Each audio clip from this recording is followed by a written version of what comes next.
Okay, it's 4:01 p.m. Vietnam time, and the UK time is 7 hours early, which make it 9:01 a.m. So welcome to everybody.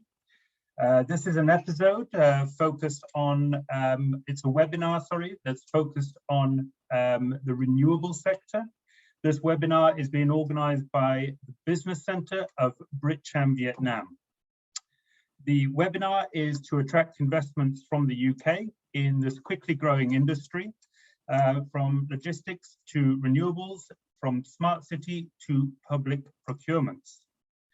With the great investment opportunities in renewable energy, specifically offshore wind, this webinar aims to provide its audience with market information and investment opportunities in Vietnam.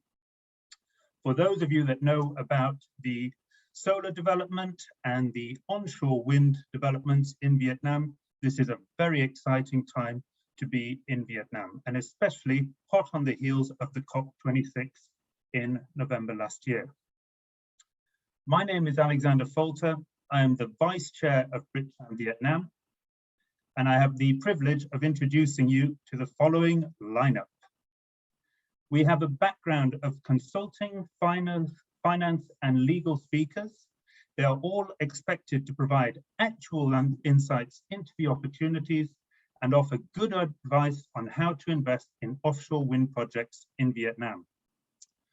I'm delighted to introduce our first speaker, who is Mr. Denzel Eaves, the Managing Director of Pioneer International Consulting based here in Vietnam. He will be giving a keynote speech, which will show the overview of the offshore wind market here in Vietnam and the constantly developing investment framework. Denzel, over to you, please. Thank you very much, Alex. Toby, please could you share the slides? Thanks. And the next slide, please. And the next, thanks. Just a brief introduction to Pioneer International Consulting. As Alex mentioned, I'm the Managing Director of Pioneer International Consulting. I'm also a member of the board of BritCham and participate in their sustainability working group. Pioneer International Consulting provide a combination of project development and investment advisory services to companies developing and investing in the clean energy sector in Vietnam.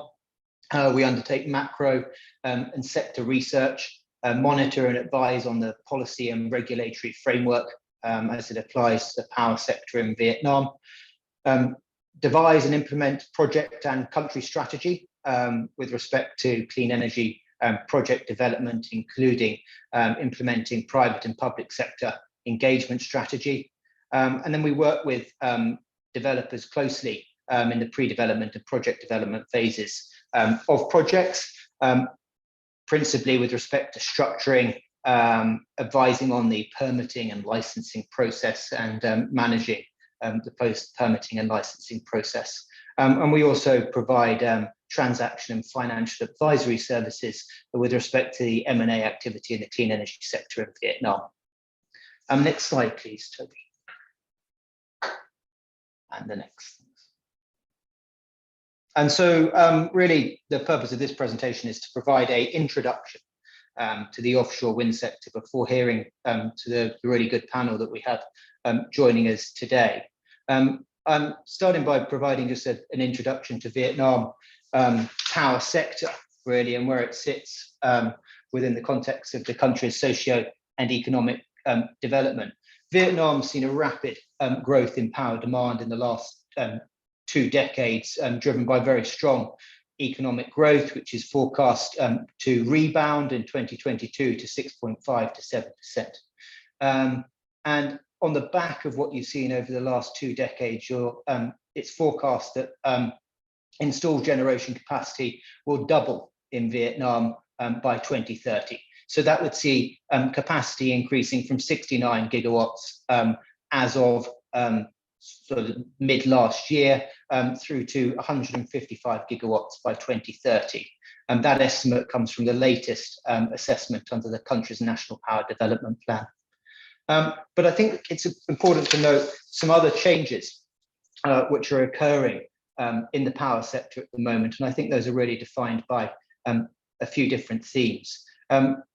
One is a diversification of the power mix. So seeing a real rise in renewable energy, with renewable energy constituting 30% of overall capacity in 2020, up from 7% in 2018. So a real material increase, actually driven mostly by solar.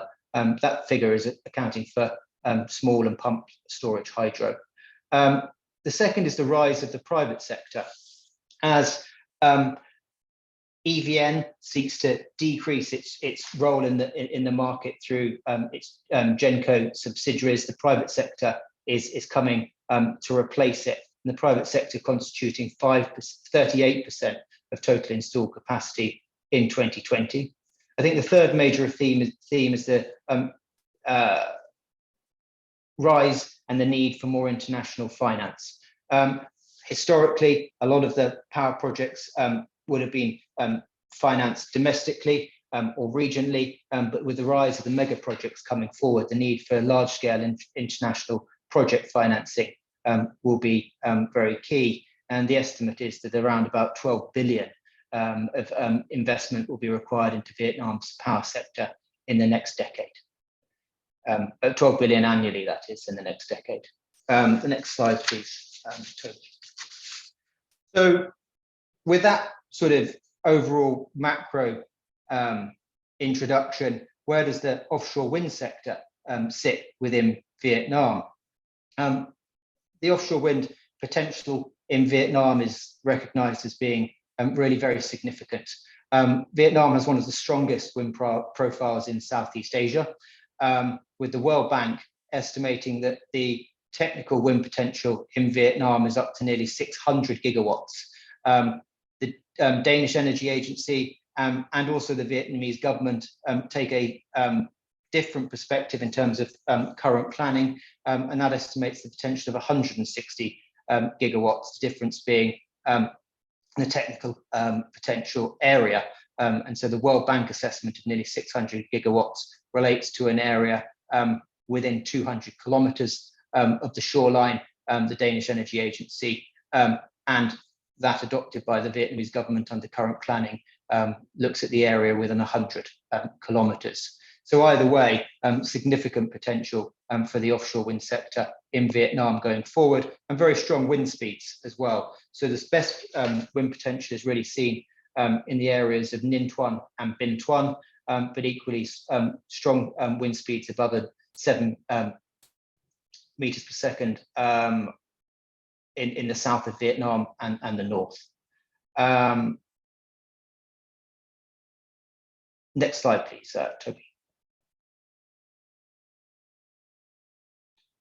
So within the context of that technical potential, where is the development potential in Vietnam, and how does it fit within current planning? I think here it's just worth noting where we are within the context of power development planning in Vietnam. Power development planning is undertaken through the National Power Development Plan. The last National Power Development Plan was National Power Development Plan number 7, and that lasted until the end of 2021. The next Power Development Plan will be Power Development Plan number 8, which is pending Prime Ministerial approval. Power Development Plan number 8 will last through to 2030, with an outlook to 2045. And it's currently under its 3rd revision. That's because the previous administration was unable to complete the Power Development Plan before it changed, and so the incoming administration undertook a review. Further, after COP26, the agencies responsible for managing national power development planning in Vietnam have been requested to undertake a further review to determine how the National Power Development Plan can align with the commitments which were made by the Vietnamese government at COP26 in Glasgow. Most notably, that was a commitment to net zero. Within that context, the coal that had been factored for within both National Power Development Plan number 7 and number 8 will need to be looked at within the context of those climate change commitments made in Glasgow.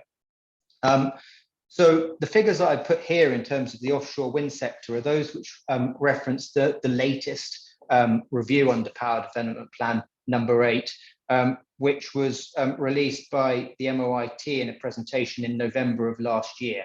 That review remains ongoing, but what happened in that review is that you saw targets for the offshore wind sector increasing. So whilst these may be subject to change, we can anticipate now in excess of 4 gigawatts of offshore wind capacity by 2030, a forecast figure of 10 gigawatts by 2035, increasing to 23 gigawatts by 2040, and 36 gigawatts by 2045. The constant in those figures is 2045. So there's always been actually quite a long-term target for a material amount of offshore wind sector in PDP8.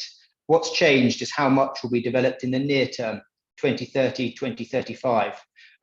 Earlier versions of the power development planning saw a target of between 2 and 5 gigawatts. So now it seems that there's a settling around a 4 gigawatt plus figure of 2030. That final amount to be determined, and when Power Development Plan number 8 is approved.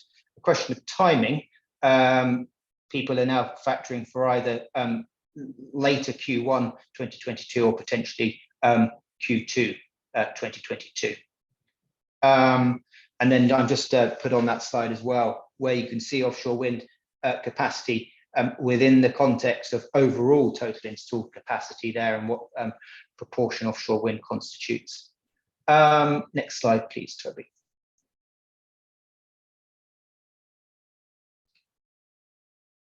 Within the context of PDP8, how many projects have been approved?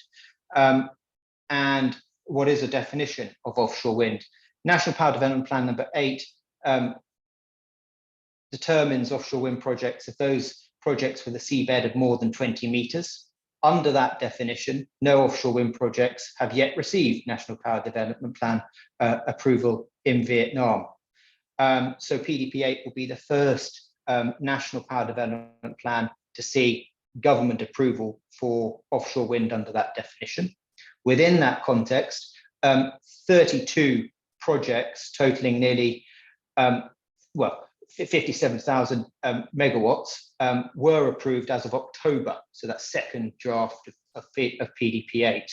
Then following COP26, the government invited provinces throughout Vietnam to submit proposals as to any additional projects they sought to have included in PDP8.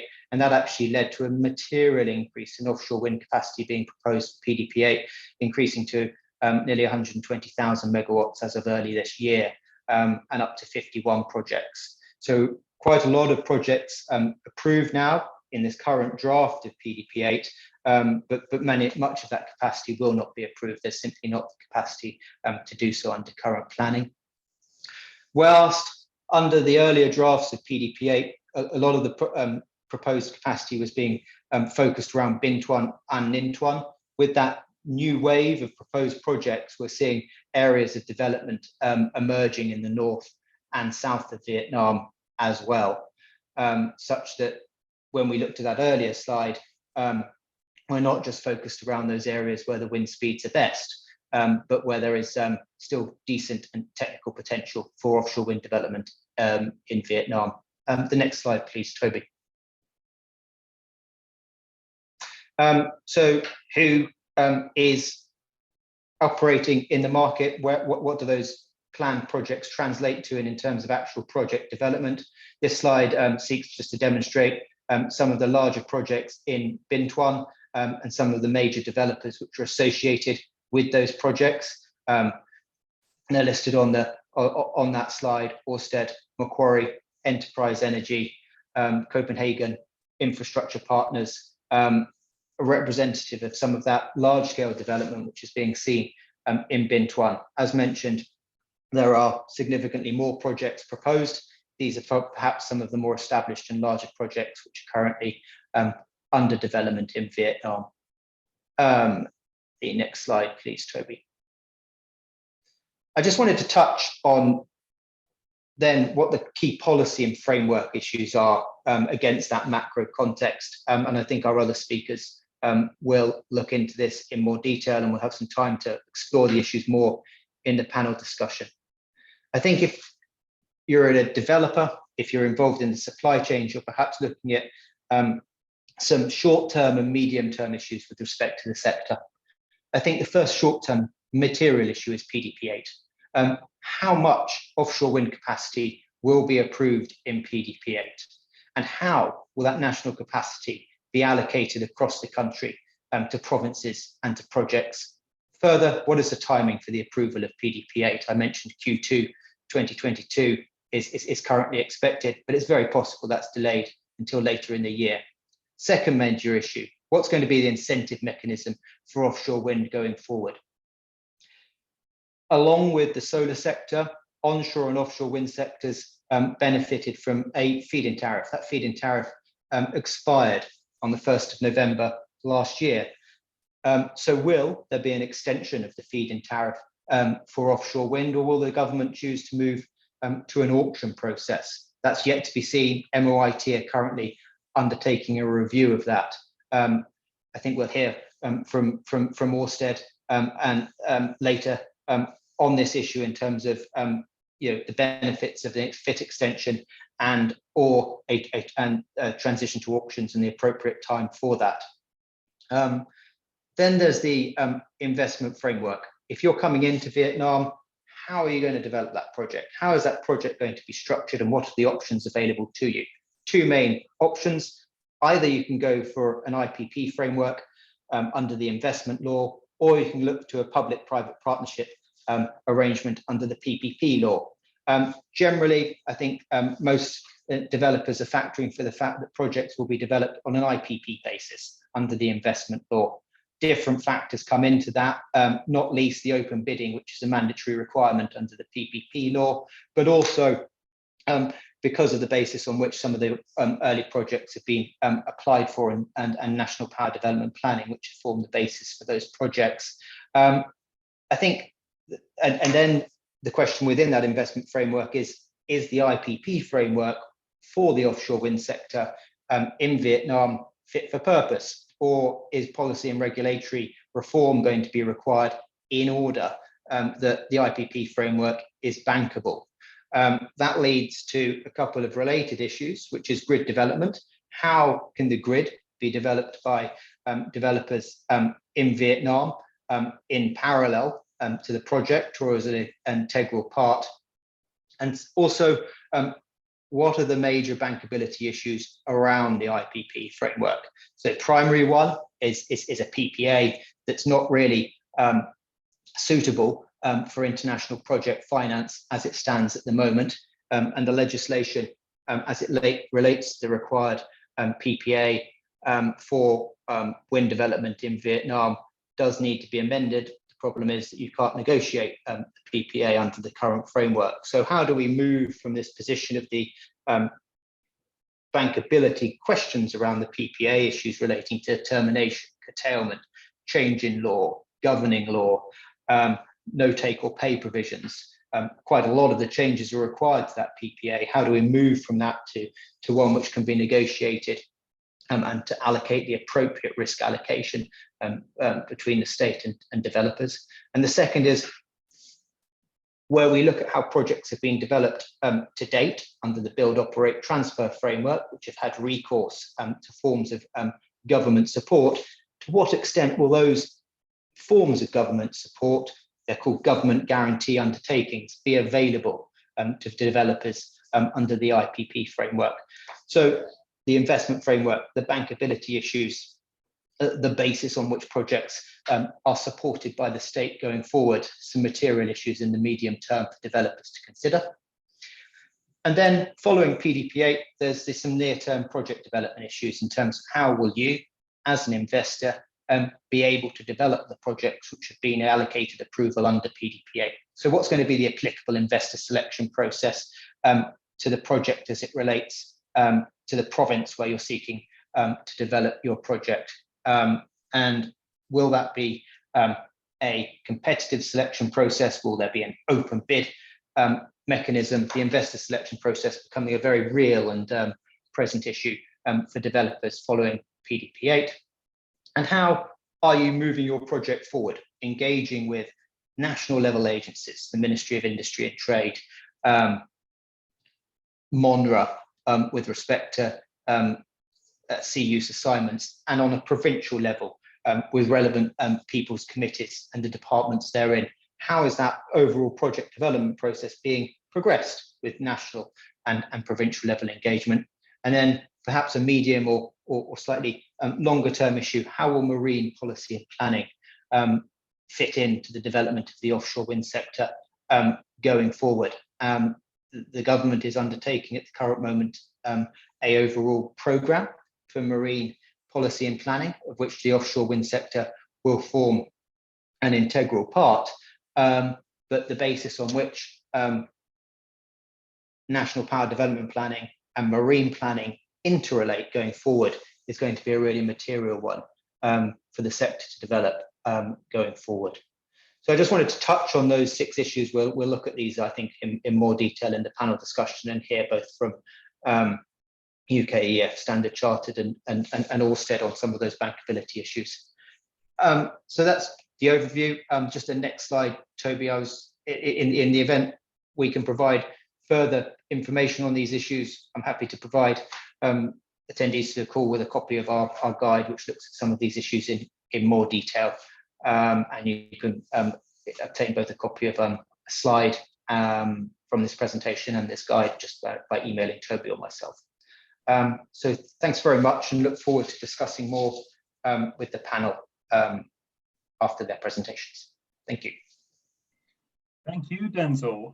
What a terrific overview, and certainly with a long vision for almost 25 years ahead to 2045. A lot of moving parts, obviously. Our next speaker, Sebastian Hardbull, is the country manager for Ørsted, and Ørsted is by most measures probably the world's largest developer of offshore wind power. And having worked in numerous countries, Ørsted is bringing its ideas to Vietnam on how to kickstart the market and create a strong framework that will attract investors. Sebastian, over to you. Thank you very much, Alex, and thank you to BritCham for inviting me today to share some thoughts on the offshore wind industry here. And also thank you, Denzel, for a really good overview of the offshore wind market in Vietnam. Hopefully it's clear to everyone from that presentation that the potential for offshore wind here is really quite immense. The question mark is, at what speed will the framework mature that will allow investors like ourselves to make the investments and drive the projects forward. So today I'm here to just share some high-level considerations around what is needed to get the industry going so that we can actually, take advantage of that big potential here in Vietnam. Before diving into that, maybe if you go to the next slide, let me just say a few words about Ørsted. Next slide again, please. So for those of you who may not be familiar with us, we are a Danish majority state-owned energy utility, and we are active across Northern Europe, North America, and Asia Pacific. And we are indeed the world leader in offshore wind. So about a quarter of all offshore wind projects that have been built or under development have been constructed by Ørsted. And by the end of this year, we will have built and have operation of about 10 gigawatts of offshore wind. And we're on track to have 30 gigawatts of offshore wind built and under operation by 2030. In addition to offshore wind, we also work within onshore renewables, renewable hydrogen, and battery storage and sustainable biomass. If you go to the next slide, please. So within Vietnam, we are a relative newcomer. So we opened our representative office here at the end of 2020 and started a local team in the beginning of last year. Since then, we've entered an MOU on strategic collaboration for offshore wind with one of Vietnam's biggest private conglomerates, a company called TNT Group. And together with TNT Group, we are working on a large multi-gigawatt pipeline of greenfield offshore wind projects in Vietnam, located in two main clusters, one up in the north of the country and then one down in the south. If you go to the next slide, please.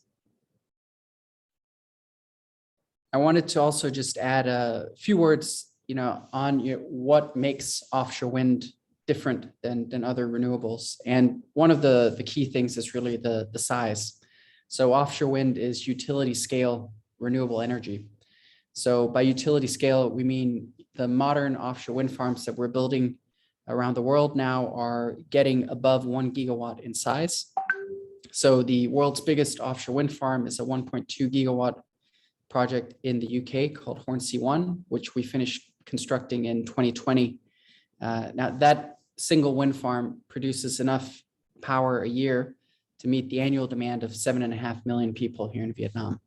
So, that's a city that you're powering from one offshore wind farm. Another key benefit about offshore wind farms is that they generate what we would call baseload renewable power. So the generation capacity is much higher than for traditional onshore renewables. And actually the capacity factors that we have are similar to what you see with traditional power plants like coal and gas, which means it's also a fairly reliable source of energy. In addition to this, the cost of offshore wind has been coming down rapidly in recent years, and I'll show a bit more about that in the next slide.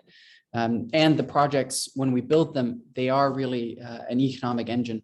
So if we look at one of the projects that we're building in the region, in Taiwan, a 900 megawatt project called Greater Changhua 1 and 2, that one project is bringing billions of dollars of investments to Taiwan and is creating 13,000 high quality direct jobs in Taiwan.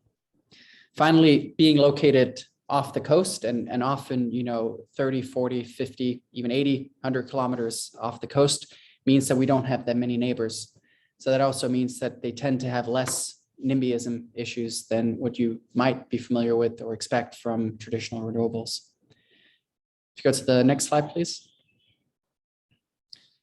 This is just to add a bit more on the cost development that I briefly mentioned. So in Europe today, where offshore wind is a fully matured technology, offshore wind is actually one of the cheapest ways of generating electricity. In 2012, that wasn't the picture at all, as you can see from the graph here. In 2012, offshore wind had a levelized cost of over 170 euros per megawatt hour, very high. But in less than a decade, as an industry, we managed to bring that cost down significantly. And now today, it's about 40 to 60 euros per megawatt hour in Europe. That's cheaper than natural gas or coal. That is a development that we would expect to see happen in Vietnam as well, with the right framework, because the underlying conditions, as Denzel also went through in his presentation, are really good. You have world-class offshore wind resources, which means we can build at a low cost if we have an efficient framework.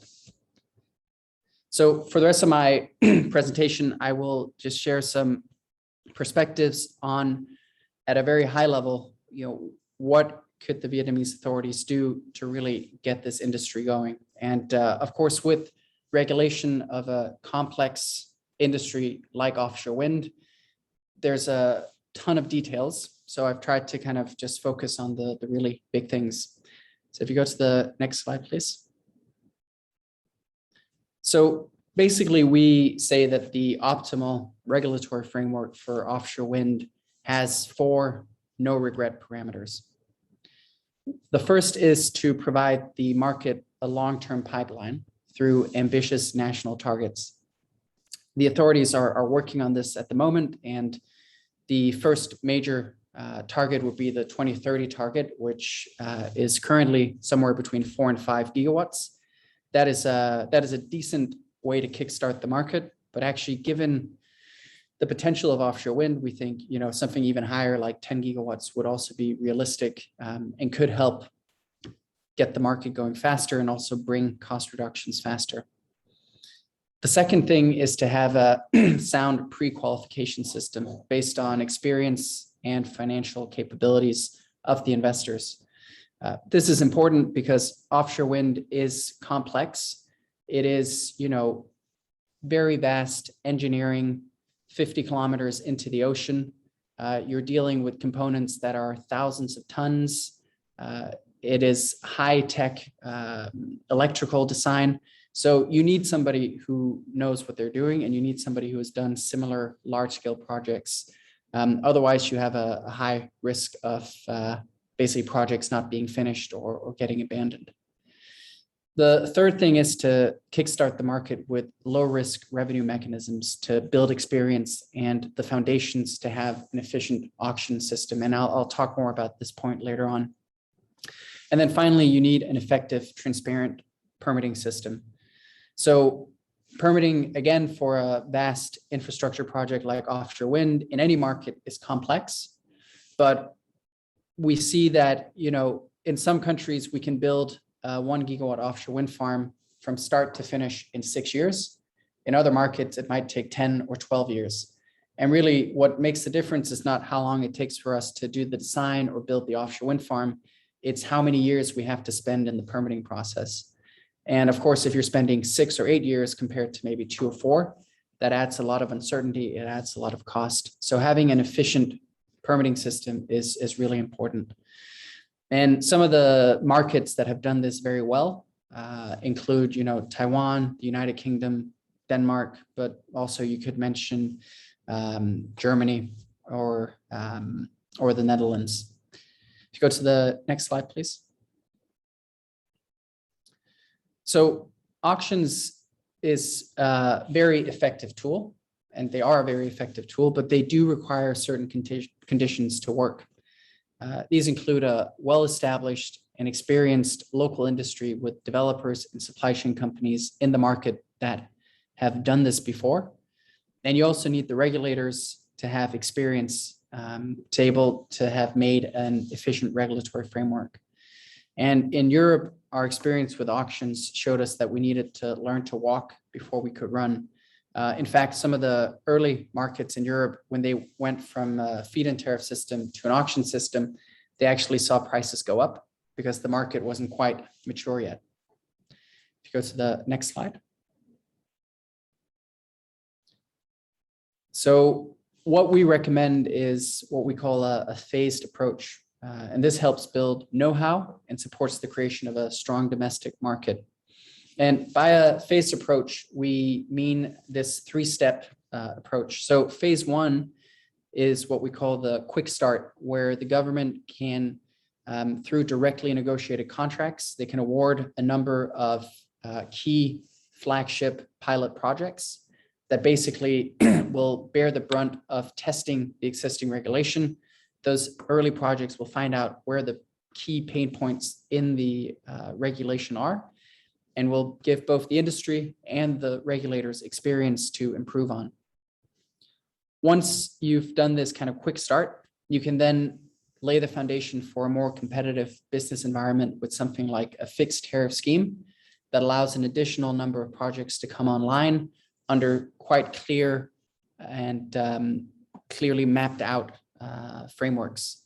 Then finally, from phase 1 and 2, you should have built local experience with local development, local supply chain, and also the authorities will have learned how to improve and tweak the system. And you can then take advantage of all that knowledge to launch fully competitive markets with auctions that can then really deliver those big cost reductions. So the phased approach delivers key components that are needed to build a sustainable industry, such as a clear policy and regulatory framework. It gives a credible pipeline with long-term commitments, a clear route to market for investors, and it also provides the public authorities with experience in planning, permitting, and consenting. And again, some of the markets that have done this very well are the UK, Denmark, Germany, and Taiwan, to mention a few. If you go to the next slide, please. It's important to note that the phased approach will also help Vietnam build a vibrant local industry. So we think that Vietnam has a lot of very high potential supply chain companies from existing sectors within shipping and oil and gas. And I think when you look at the region that we're in, you know, the APEC region is set to have 100 gigawatts of offshore wind by 2030, which means that Vietnam could also position itself quite well as a local supply chain hub to export to the demand in these other markets.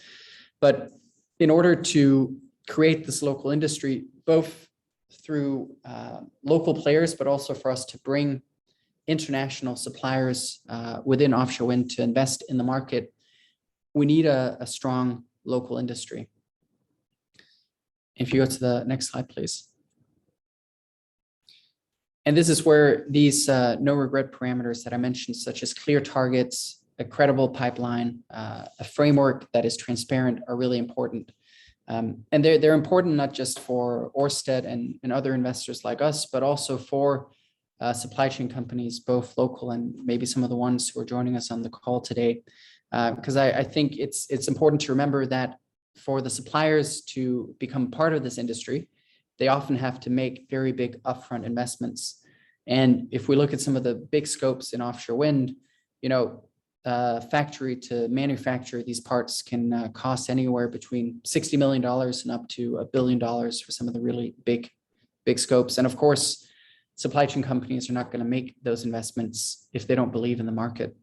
Similarly, they need a certain amount of pipeline in the market in order to justify that investment. And that's where, again, the government pipeline, the government targets become very important to provide that clarity to the market. So go to the next slide, please.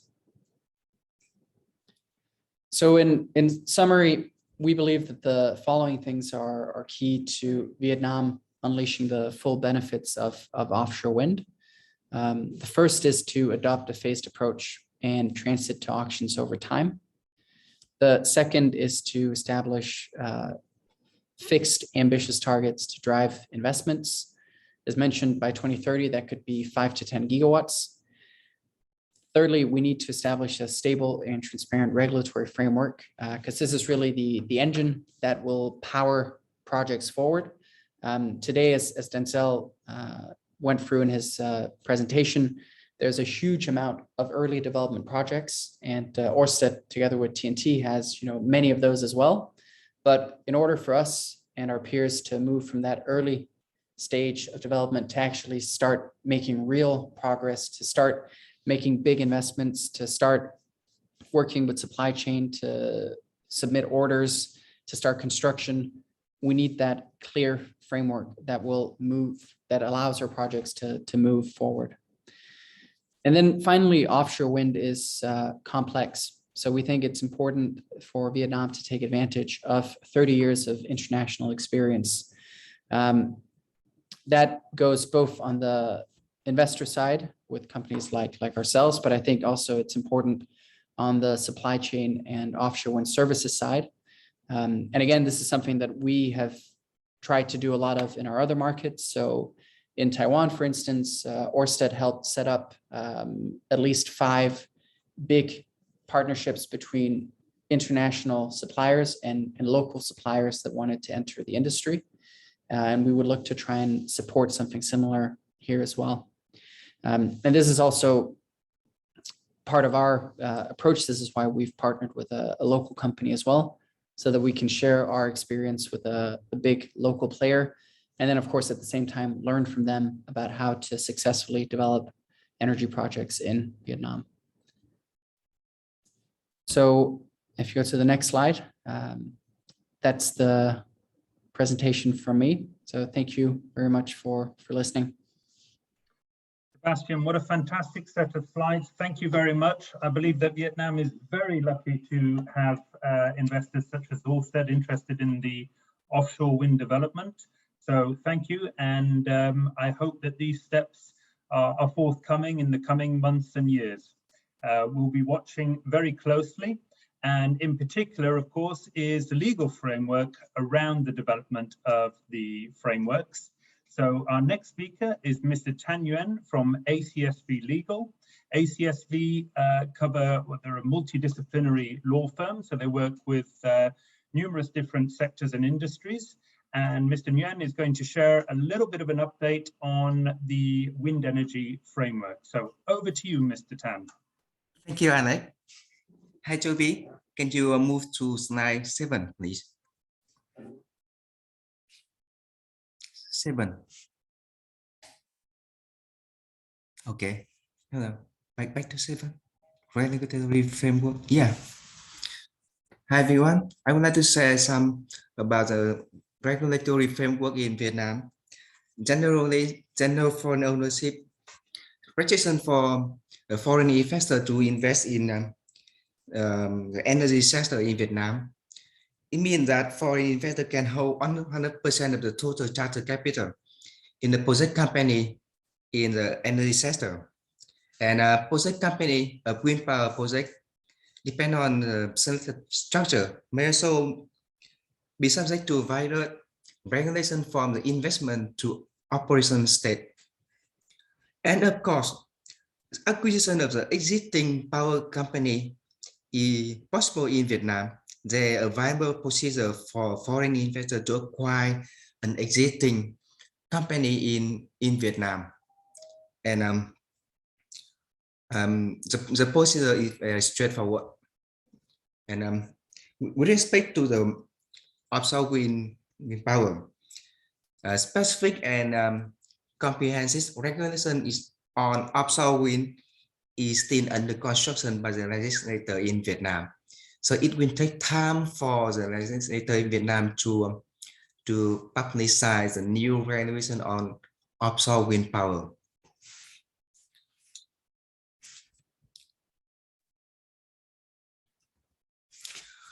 When a foreign investor invests in Vietnam in energy sector, especially for offshore wind power, there are 3 key regulations that the investor should be care of. The first one for investment, and the second is for construction, and the first for the operation state. Toby, come to slide 8, please. Okay. Back to slide. Should be yes. So first, foreign investors should look to the Master Power Development Plan. It's called PDP, and currently the MOIT now preparing the PDP-8. It means that if the investor select one project in list in the PDP, it's very easy to go through with the procedure for investment in Vietnam. But if the investor propose another project is not located in the PDP, there may be so-called approval for case by case basis. It's very time consuming and the procedure will be very complicated. So that's why people say about the PDP, and people talk much about the preparation of the PDP-8 for offshore wind, and when a huge registration for offshore wind submitted by the local authority to the MOIT, and why the MOIT refuse a lot of the wind power proposal from local authority, the PDP. With project list in the PDP, the procedure for set up a project, wind power project in Vietnam is complicated and time consuming. And the investor can select either the PDP form for investment or the IPP investment. The PDP means public partnership, private partnership, and the IPP means independent producer, power producer. And for PPP, it means that there will be an agreement between the investor and the state owner enterprise or an authority in Vietnam designate one of its agency to cooperate with the investor, and there can be a legal binding PPP contract. For EPP project, that the investor will be an independent investor, so they can start to set up the company, the project by themselves. I would like to say some about the owner equity. It may call about the gearing ratio. Formerly, there is specific recognition on the gearing ratio for energy project, but now the state authority will review the proposal from the investor for the gearing ratio in their proposal for project in Vietnam. With respect to the offshore wind power, they are not available regulation on the gearing ratio for the offshore wind power. Maybe a reference for a land lease determination for gearing ratio maybe apply. For example, if 20% of the total investment capital, maybe the gearing ratio for the project where the land lease is less than 20 hectares, or 50% will be applied for the land 20 hectares or more.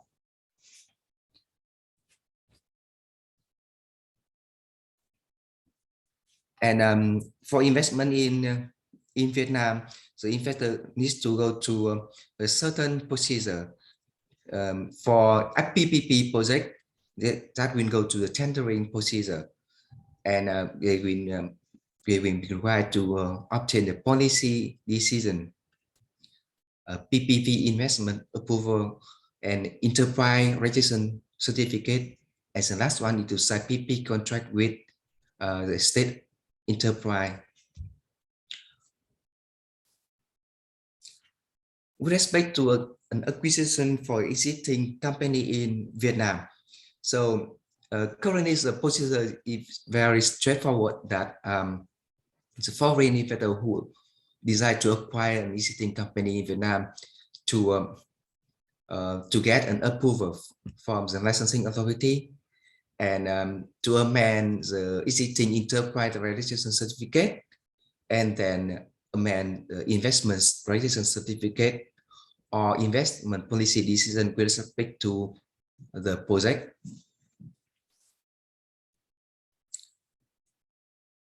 I would like to say about the pending regulatory issue with respect to the offshore wind power project. The first one is a tariff. The current 20-year incentive feed-in tariff was approved in September 2018. 8.5 cents and 9.8 cents per kilowatt hour onshore and offshore project, respectively. And the tariff will be applied only for the project coming to commercial operation before 1 November 2021. And recently, the MOIT proposed to get approval for extension of the tariff to 31 December 2023. But according to the opinion from Mr. Chairman of the National Assembly, Mr. Vương Đình Huệ, he says that it connectly to approve for the extension until 31 March 2022, and only apply for the investor who suffer from the COVID-19 pandemic. And also the MOIT proposed the auction system to replace the current feed-in tariff in 2023. And now the MOIT is finalizing their circular for that.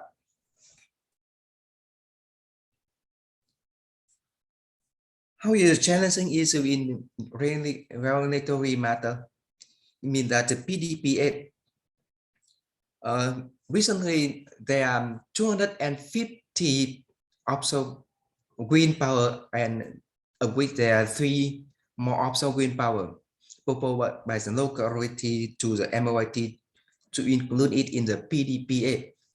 And the MOIT proposed to the Prime Minister to get approval for include in the PDP8. And the Prime Minister say, okay, and now it is time for the MOIT to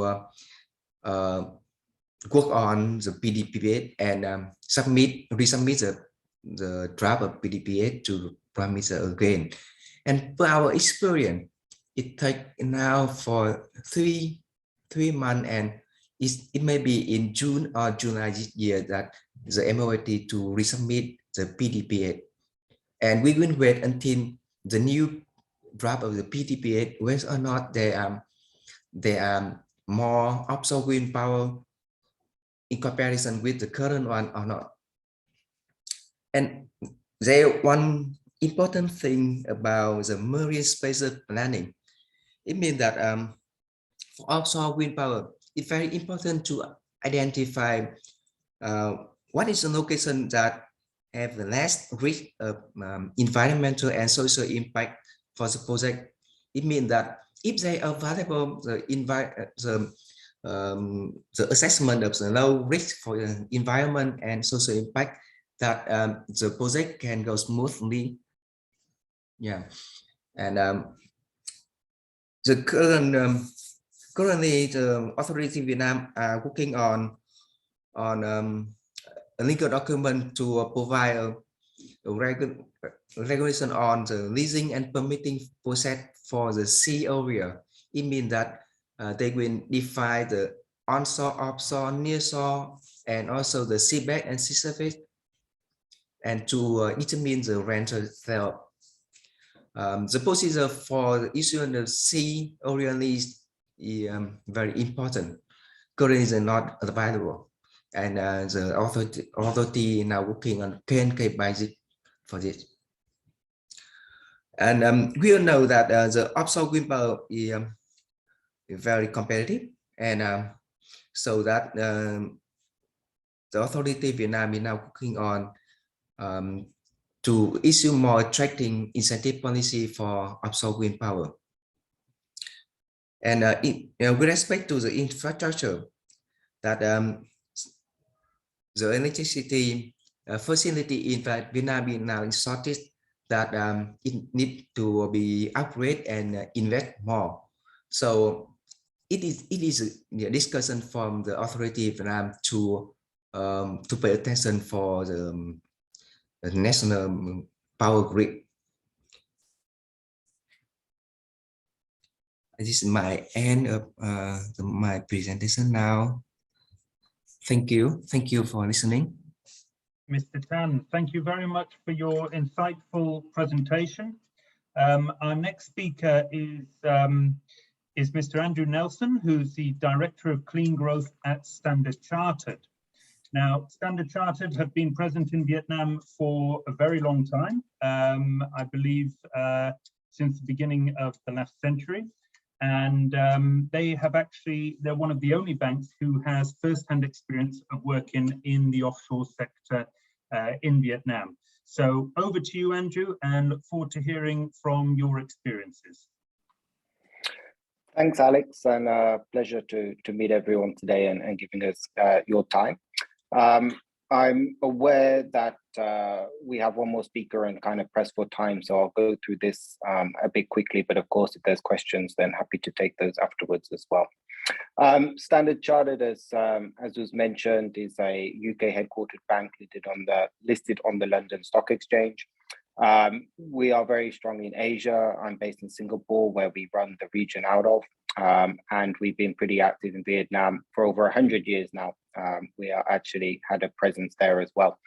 In terms of offshore wind financing, we financed about 10 projects, offshore wind projects in the last 18 months across Europe, Taiwan, and increasingly in the US. We just completed our first offshore wind financing there earlier this year.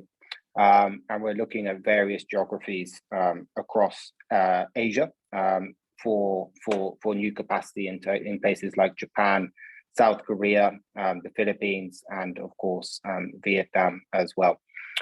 Within Vietnam, we've completed, I think, five renewable energy financings now across solar, waste to energy, and wind projects as well for our various clients as well.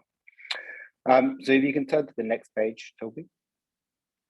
So here, I just want to kind of separate the discussion into what's happened historically in the renewable sector in Vietnam, and therefore what the future could look like for offshore wind, because I think the two are potentially very different. So what we've seen historically is that there has been a mixture in terms of international bank financing, but that has been limited to a very small number of sponsors. And in total, in Vietnam, there's probably about 25 gigawatts of renewables. And I would say international financing has probably contributed to 1.5, 2 gigawatts maximum of that. The vast majority of renewable has been financed directly by the local banks. And that is either direct funding to the project or through EPC financing with a takeout when the projects reach COD, provided by the local banks. There has been some international financing, but it hasn't really taken off in the way that I think it would have liked. And that is due to some challenges within the PPA, which does not meet the requirements of most international financiers in terms of things like termination protection and curtailment protection, which obviously, as you move to offshore wind, which is a much larger capex, much bigger concentration of capital in a single project, are things which are going to make non-recourse financing for these projects even more challenging. Now, we've seen 1 or 2 institutional debt transactions take place, but they have been small. We've seen a couple of export credit agencies, I think probably 3 or 4 transactions that have been done and export credit cover. But obviously, as you get, from onshore wind to offshore wind, there is probably much more strategic rationale for export credit agencies to come into these projects. And that I'm sure will be covered by Tim, the next speaker from UKEF, so I won't steal his thunder on that one. We've seen the involvement of multilateral banks, so ADB, AIIB have both been involved in financing projects in Vietnam alongside commercial lenders, and that's something which we expect to continue into the offshore wind space as well. And then the final one is debt capital markets. Now, on debt capital markets, there haven't been any transactions in Vietnam per se, but I know it is something that people are working on some of the renewable projects. Now, for offshore wind, it may be less suitable because the country rating of Vietnam is BB, which is sub-investment grade. And the perceived riskiness of offshore wind by the credit rating agencies may make it difficult for this to become a viable source of capital for the market. So where does that leave us, I guess, coming into the offshore wind space, and how will that develop? I think one thing that is going to be quite apparent is with the large growth ambitions for Vietnam in the renewable energy sector as set out in some of the earlier presentations, and the amount of megawatts and gigawatt capacities that they want to add, not just in offshore wind, but across renewables in general. One thing which we expect is that the local banks at some point are going to run out of liquidity. And that means that there will necessarily need to be a transition towards international financing. We do feel that in order for that to come in for offshore wind, which is a bit more risky, and that is probably where the international banks can bring some of their expertise from, other markets that we have worked on, is that one of the things that may need to have some change or some degree of sponsor support is the PPA. We have seen EVN in some of the discussions that we have heard about being slightly more flexible for more challenging renewable projects around some of the PPAs.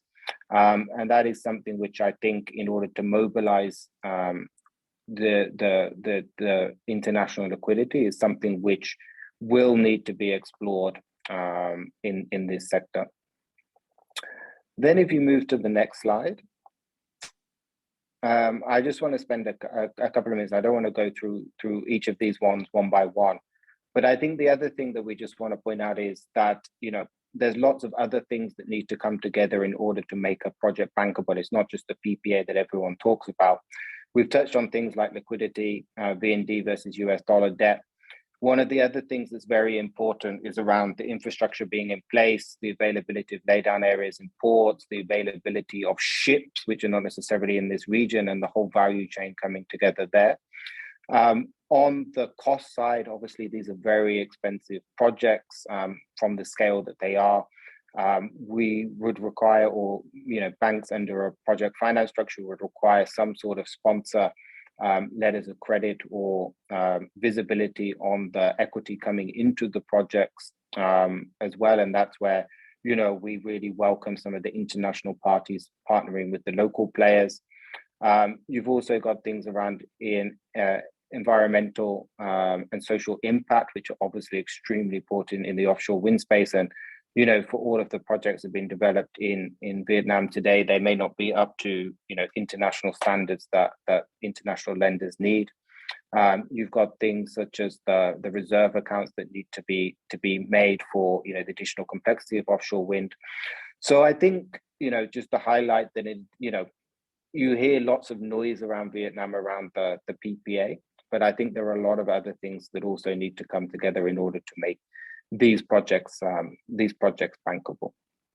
And maybe I'll just leave it there in the interest of time and hand over to Tim, because I think ECA financing is going to be one of the key enablers in this market. So I think give him a bit of airtime to talk about that. Thank you, Andrew. And I think that leads very nicely on to Tim Meaney, who is speaking to us from UK Export Finance. As Andrew correctly said, we're talking very big sums of money and probably quite helpful for government-to-government support. So over to you, Tim. Look forward to hearing from you. Okay, thank you very much. Thank you to the Chamber for the invitation. It's very much appreciated.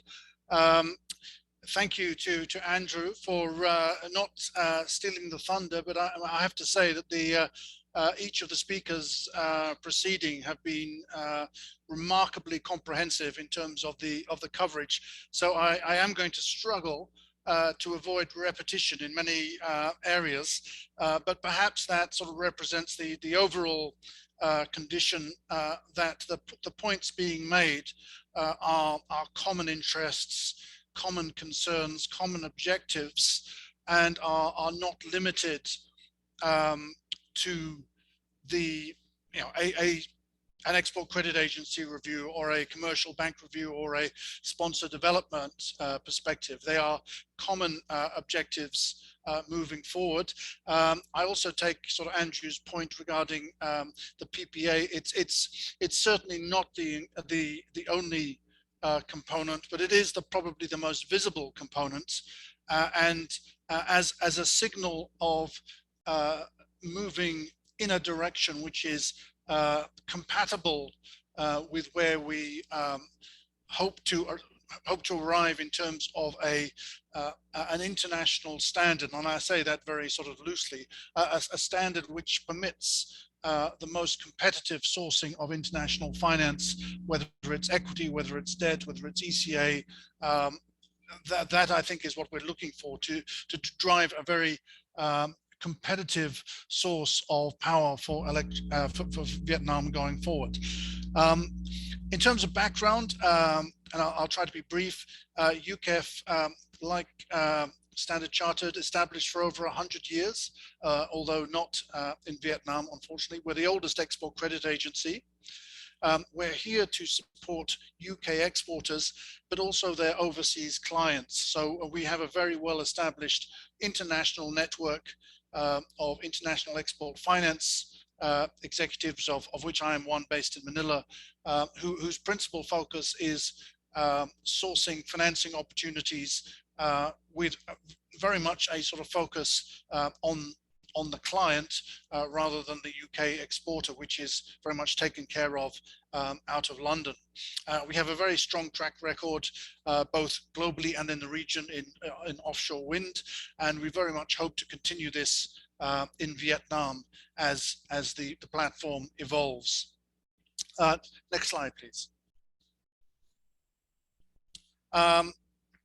I won't sort of go through slides in any great detail, conscious of time, but significantly here we have an unused country limit of up to 4 billion sterling for Vietnam, and I sort of emphasize unused. And the focus really very much is, while we do lend in major currencies, we also look for opportunities where that provides sort of an economic relief or a mitigation of an identified currency exchange risk to work with local banks or international banks to finance in domestic currency, whether it's Vietnamese dong, Philippine pesos, Indonesian rupiah. That's is each very much the case.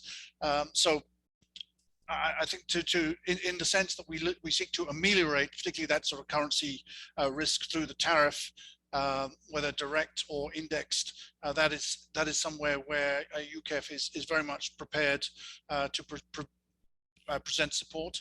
And again, green finance, clean growth finance is very much of the core of our existence moving forward, kicked off obviously by COP26, although it's been a theme before that, but certainly COP26 was a catalyst for this strategy, and we very much embrace the approach of the Vietnamese government. Next slide, please. As I said, we do provide direct lending, although in the context of projects here, the likelihood is that we would be providing guarantee support, and that guarantee support to banks which would on lend is 100% unconditional guarantee, which typically provides zero weighting for the purposes of risk weighting allocation. That gives the lending bank the opportunity to lend into the project supported by the guarantee at substantially finer pricing than had it had been funding against project risk. And as I understand, I mean, I've been picking up, I've been allocated responsibility for Vietnam only very recently, but certainly the sensitivity around construction risk comes across very strongly, and that area is something which can sort of very much be mitigated by the presence of the guarantee and the delivery of much cheaper pricing to support the project and reduce the underlying tariff. Again, I sort of mentioned the 18 years repayment. Now that's the repayment profile alone. And to that we can add the construction period. So for a project financing for an offshore wind project, it's conceivable that the door-to-door tenor could be as long as 21, 22 years. These are the maximums, of course, permitted by the OECD guidelines, but that is as far as we can go. And I believe that presents very strongly and gives a degree of sort of flexibility for developers, for advisors and other lenders who we may be sort of supporting through the provision of our guarantee. And again, sort of draw attention to the fact that we, not only the major currencies, but local currencies are very much in the picture to support these long-term projects. Next slide, please. Yes, similarly, one of the points of flexibility is that UKEF, in order to qualify for UKEF support, the threshold for UK content, i.e. that's the goods and services derived from the UK, is only 20% of the contractual sum. So for example, for a 100 million loan, of that amount, only 20 million is required to be sourced from the UK. So there is very significant room and very significant flexibility for other imported goods and services, equipment, and also local costs, which will be sort of critical for these for the Vietnamese offshore wind projects. Next slide, please. Yeah, this is something I think unique to UKEF. It's a supplier fair model, which we sort of bring together the client with potential suppliers. Here, I suspect that in many respects, the parties are very much known quantities, having worked together, having through prior EPC contracts and the like. So perhaps we move on to the next slide, please. Yeah, here again, we hope to present the goods and services from the UK, albeit at that 20% minimum threshold. throughout the overall project life cycle. A recent example was the role of BVG in supporting IFC World Bank with the development of the offshore roadmap for Vietnam, and this level of support will only increase, particularly as we see the development of floating offshore wind developing in the waters of the UK. I think that is very much, again, certainly for the Philippines, it will be a very significant advantage. I understand that the waters surrounding Vietnam are more shallow, but certainly there will be the option for the higher speeds of floating offshore wind potential in the future. Next slide, please. Again, in the interest of time, as with many financiers, we draw attention to the Taiwanese experience, again, funded in local currency. UKEF brings to the table the capacity to commit far higher amounts than the amounts here, and notwithstanding that, you see amounts of 289 million sterling. They are in themselves amounts which are, I mean, I would suggest at least at the limits of where participating banks may wish to be, but certainly to the extent that we can identify UK content, UKEF can commit far larger sums of sort of underwriting amounts and commitment amounts to support these projects, which can very much sort of resolve the challenge of securing the required debt funding for the tenors required. So again, I think that there's opportunities to sort of bring to the table sort of very sort of defined benefits, longer tenor, cheaper pricing, supported by a very flexible structure. And all that's good, but then we come to the challenges, and as I mean, I may be in a bit of an echo chamber here, but the key issue is to structure projects on a bankable basis that will attract this highly competitive group of investors, developers, and financiers, and with a view to developing the highest of quality, reliable, highly performing projects for EVN. We are looking for that gold standard of projects rather than an ad hoc development profile that may have been encountered in some jurisdictions in the past, certainly on onshore development.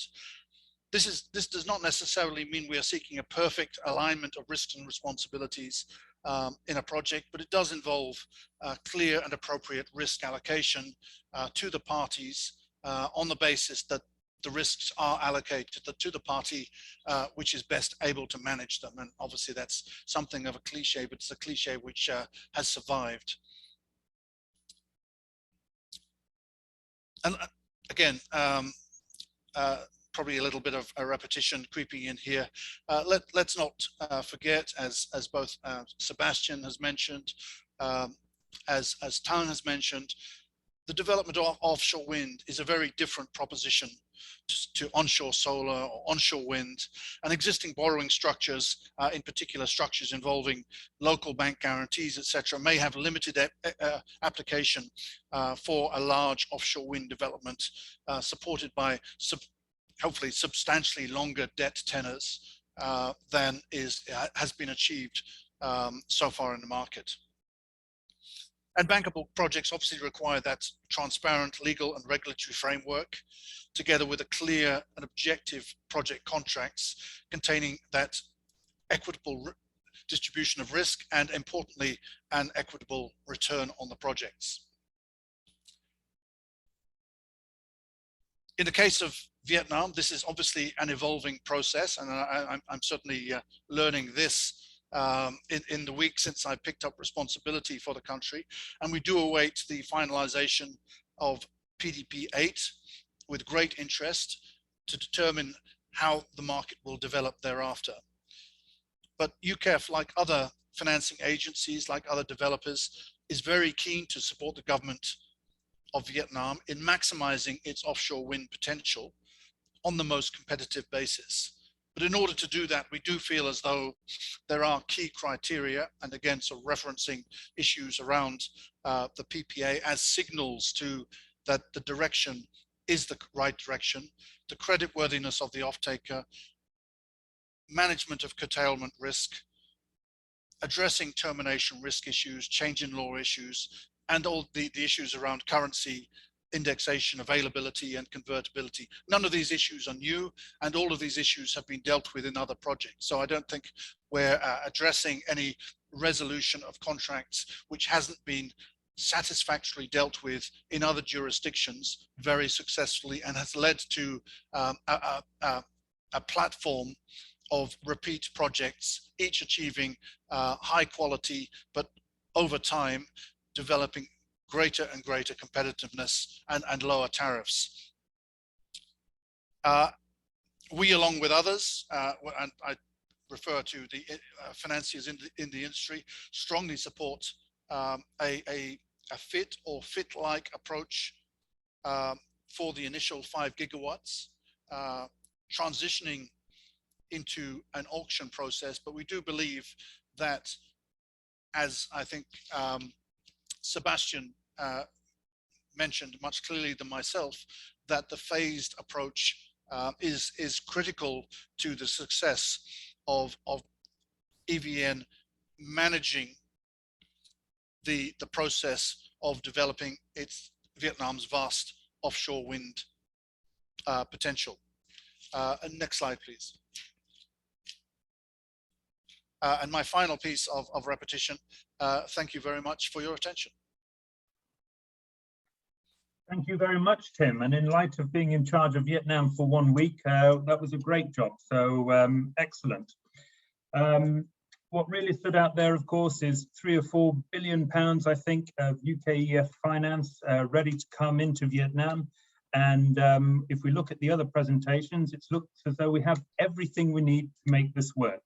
Now, to kick off a bit of a discussion around this and maybe get the thought juices flowing, I'm going to hand over to Denzel Eaves, who's going to kick off with a few questions and answers and involve everybody in a roundtable. The questions are those that we've received on the chat, as well as a few things that Denzel has cooked up himself. So over to you, Denzel. Thanks, Alex. I think, yeah, we have got a few questions on the chat, which we'll be able to address. And also some other points to follow from the discussion which has happened. I mean, I think just one issue which has been raised in the chat is how is there going to be a rationalization between the capacity which has been proposed by the many developers and approval under PDP.8, and then how will that capacity be allocated? So the rationalization will occur by virtue of PDP.8.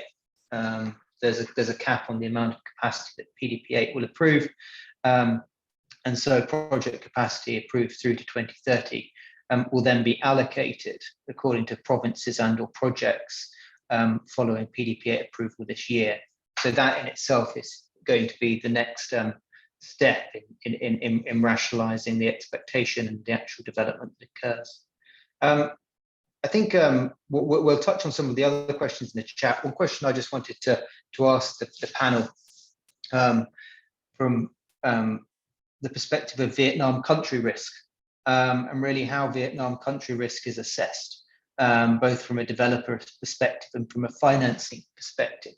And within that context, and particularly perhaps looking at this in terms of support that can be provided through agencies such as the UKEF, is government support, in your view, required in the form of government guarantee undertakings?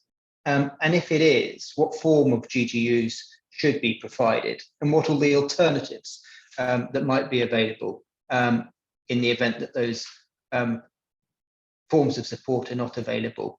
I don't know if Tim or Andrew wanted to start on that sort of question of country risk, and kind of what's your expectation in terms of how under the IPP framework the government may be required to enable that framework going forward from your perspective? Yeah, sure. I'm happy to talk first about this. So I think, in terms of Vietnam as a country risk, I think it's something which we are relatively comfortable with in terms of facing EVN and the credit situation of EVN. I think one thing that was very helpful in terms of that was the fact that the government got the rating for EVN. I think sometime in 2020, it's rated by Fitch, and it's rated, in kind of aligned with what the sovereign of Vietnam is, given the strong relationship between EVN and the government there. So I think that provides a lot of comfort in terms of the credit quality and transparency over the financials of EVN, which might not otherwise be available. So I think from that perspective, if we were to finance a project, we wouldn't require it. Now, there has obviously been government guarantees for some of the larger thermal projects in Vietnam. And I think, that has primarily been around, the debt termination amount, given that it's, obviously particularly large for these multi-gigawatt projects.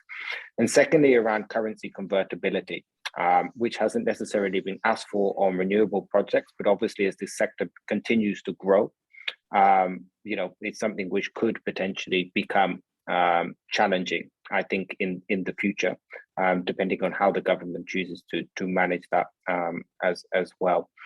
I think, any sort of support that can be given obviously will be appreciated, but obviously it comes at a commercial cost as to what it delivers for you and what the cost that you have to pay for it is. As an alternative, we have seen some people like MEGA, giving guarantees over country risk and things like that in other jurisdictions. But I think the one thing that would be a determining factor for this is, how big the individual projects are and how big offshore wind gets itself. If the projects are kind of sub 1 gigawatt, then probably it would be easier. But if these turn into like 2-3 gigawatt multi-phase projects, then that is where I think, the capex requirement gets very large, and that's where you start to need some of these support mechanisms come in.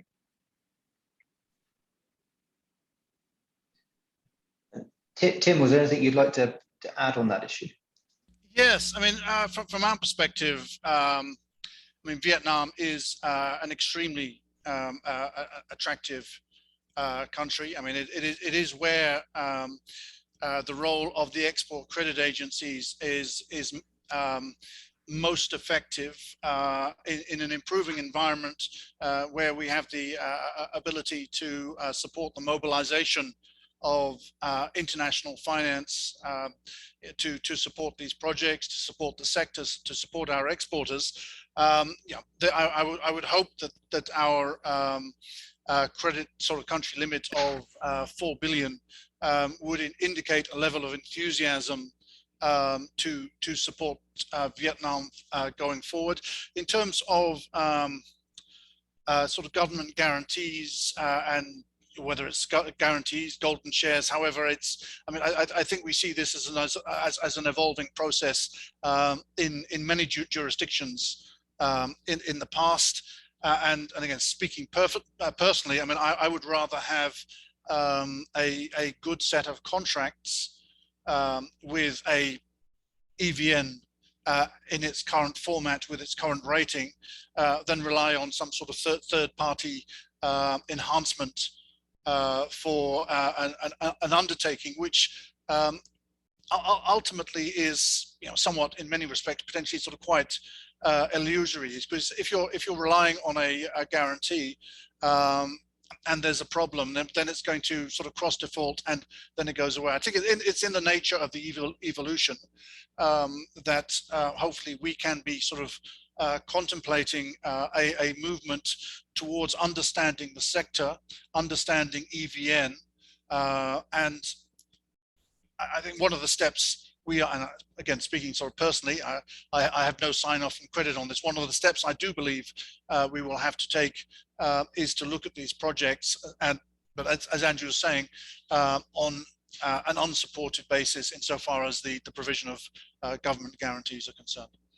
And I believe that subject to addressing the contractual concerns that we have elsewhere around the project and some of the issues that Andrew mentioned in his presentation, subject to those issues being resolved, we should be in a position to get there as a group, not as a set of financiers, but be in a position to sort of present a strong set of leading projects. Thanks. Unless Mr. Tang or Sebastian had anything else to add on that, we could move to one of the questions from the panel, which is on auctions.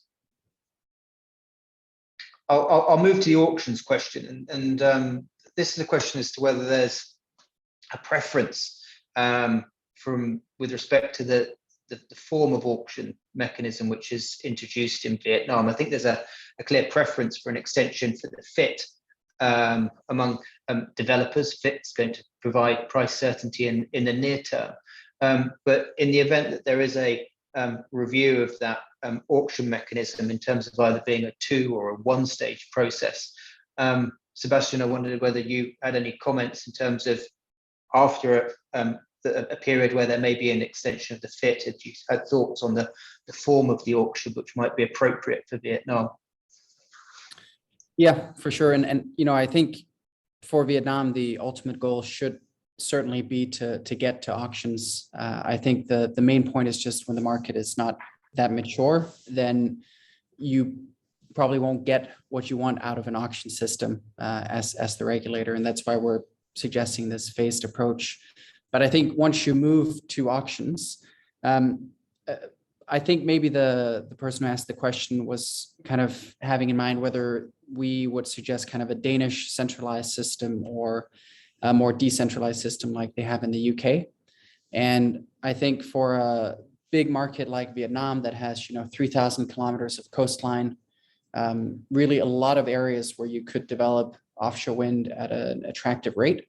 We think that the decentralized kind of British system makes a lot more sense than a centralized Danish system.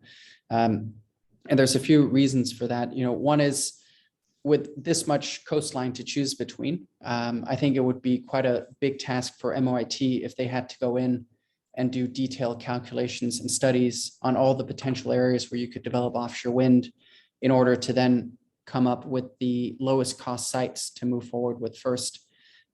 If you have the decentralized approach, you kind of let the industry, the market, do that work for MOIT and then try and submit our projects at the cost that we think we can do it.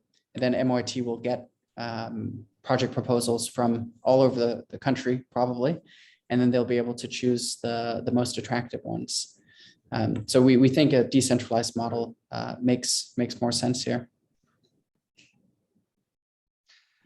Thanks. And I don't know if any other members of the panel, Mr. Tang or Tim or Andrew, had comments on the proposals with respect to auctions and what might be the best solution for Vietnam. I agree with Sebastian that the auction will be a very effective scheme for Vietnam to choose the power producer.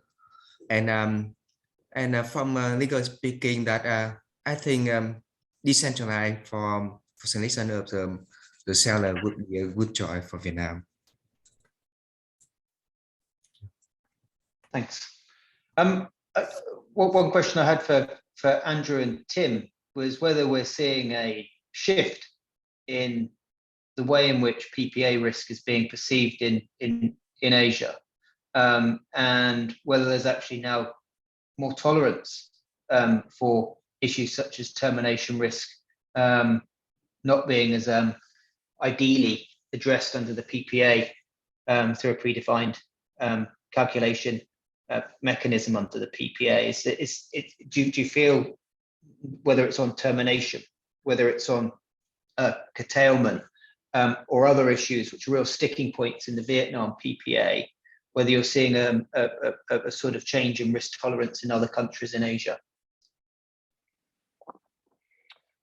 So I think you kind of have to separate the two issues a bit, right?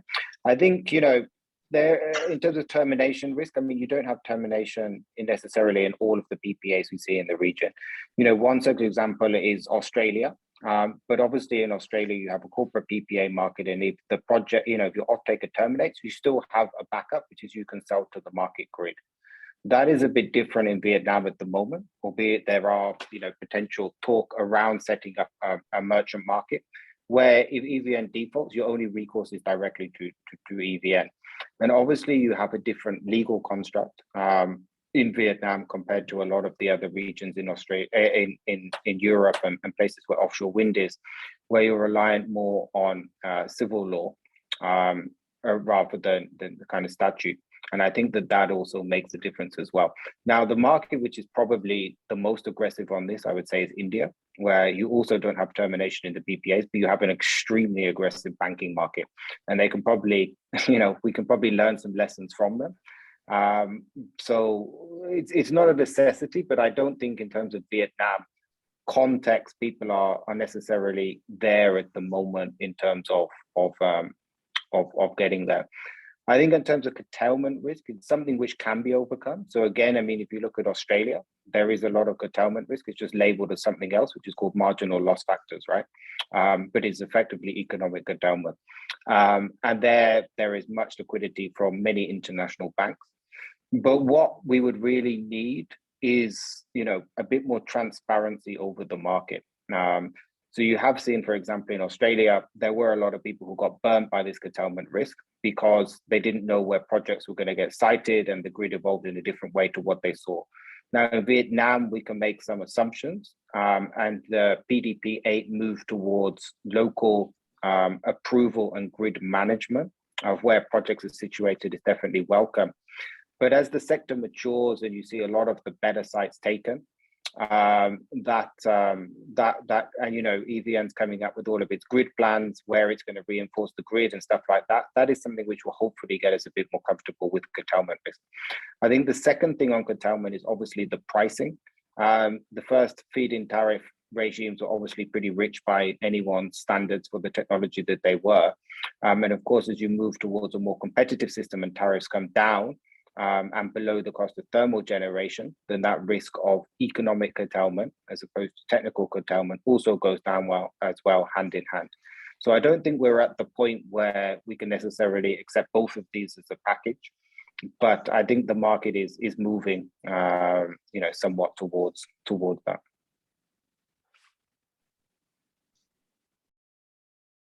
Thanks. I don't know if Tim or Sebastian have anything on that you'd like to add. Yeah, from my perspective, I think perhaps I might be a little more sort of conservative. I think on the assumption that the early projects, sort of given the additional potential sort of capex that may be loaded in, may be more expensive than their successors, and coupled with the presence of the FX exposure that would exist under the loan structuring, I think it's going to be sort of challenging for the credit committees sitting in Paris, London, wherever they're located, to sort of come to terms with a market where there is no transparency of alternative, as there is in Australia.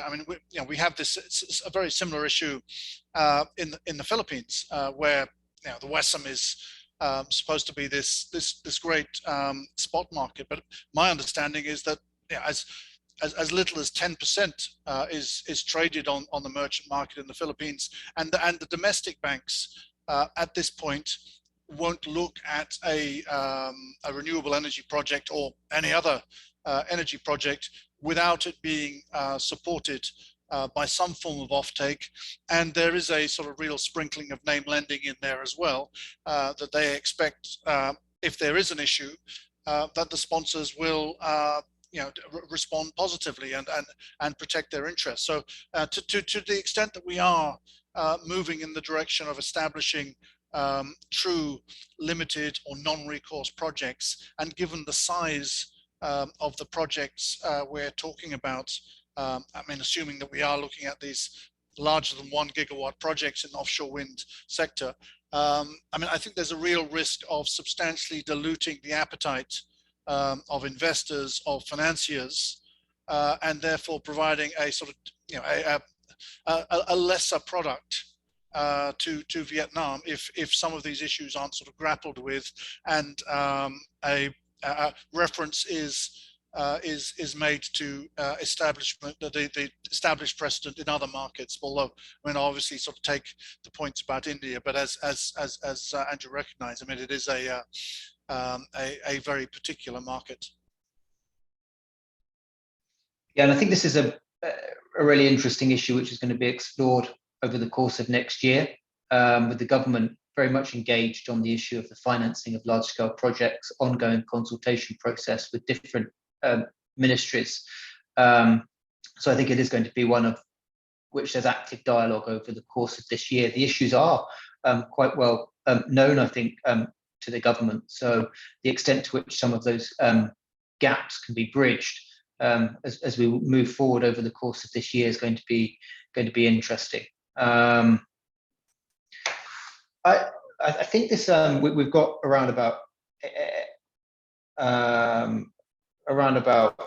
6 or 7 minutes left, so we've probably got time for another question, which I think, in light of what we've discussed, in light of the different perspectives that you come from on the issue of involvement in the offshore wind sector, what's your kind of broad assessment as to where the market will be in 2025 and then in 2030? And within that context, whether that's an optimistic or perhaps a slightly more pessimistic assessment, what are the issues that might need to change to enable something which is, in your view, a more optimal outcome? So sort of market assessment in the next 5 to 10 years, and then if things need to change, what are your key asks? Whoever would like to answer that first? I don't know, maybe perhaps Sebastian. Yeah, sure, happy to.